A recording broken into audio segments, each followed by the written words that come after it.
फिर उसको याद आ गई कि मेरा तो नाम कट्या होगा। फिर जब मैं यहाँ आ सकता हूँ वैसे तो आ ही नहीं सकता, नाम खंडवा होगा। तो यहाँ कहते हैं शिव मंडल ब्रह्मापुरी चाहे विष्णु लोक में हो, हमरे गुण भूले नहीं तो आन छुटाऊं। तो यदि वहाँ भी आपका ये बात याद आ गई कि मैं तो गलत आ गया भगवान, कोई गलती बनी होगी मेरे ते, वो गलती ऐसी बनती है जो स्वयं को मालूम ना हो और गुरुद्रोही ना हो, वैसे गफलत करके हट जाता है आदमी दूर, तो वो गुरुद्रोही नहीं होता, उसकी फिर वहाँ भी अर्जी स्वीकार होती है। तो परमात्मा वहाँ पहुँच जाते हैं और उस लोक में जाकर वहाँ के प्रधान से कहते हैं छोड़ इसको, ये हमारा भक्त है, तुम कैसे ले आए इसको। तो तुरंत हाथ खड़े कर देते हैं, ले जाओ जी, ले जाओ अपना।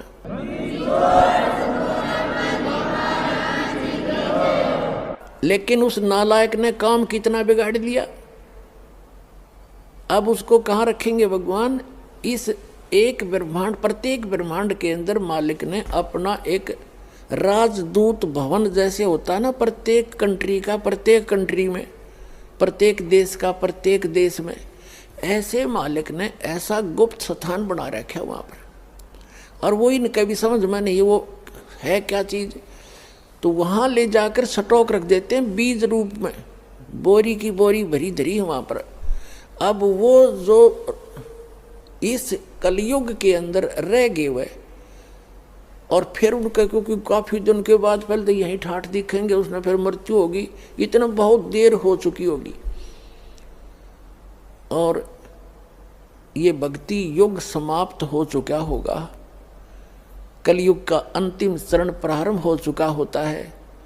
तो अगर उससे पहले याद आ जाती, दोबारा जन्म देते हैं परमात्मा, यहीं पटक देते हैं फटाफट और शुरुआत कर देते हैं। और जो बाहर रह जाते हैं उनमें वो फिर क्या होता है, वहाँ स्टॉक रखा भगवान ने। और अब जो वो 4 युग तक उन वहीं बंद रहेंगे, उनको मालिक एक आध को बेसिक जैसे कुछ एक को कलयुग में भेज देता है, फिर उनको शुरुआत हो जाती है, धीरे धीरे फिर उनकी संतानें बढ़ती हैं। उन भक्ति बीजों के घर पर ही परमात्मा उन स्टॉक को अब भेजेगा आपके घर, जो किसी युग में, सतयुग में उन्होंने भक्ति की थी। तो इतना समय और लेट हो गए वह, और अब शुरू होगा, अब फिर भी गलती खा सकते हैं ऐसे नालायक। तो कहने का भाव आपको सतर्क करना चाहता है दास कि असंख्य युगों के बाद ये दाव लगा है। गरीबदास जी कहते हैं, ये संसार समझदा नहीं, कहंदा श्याम दोपहरे नो,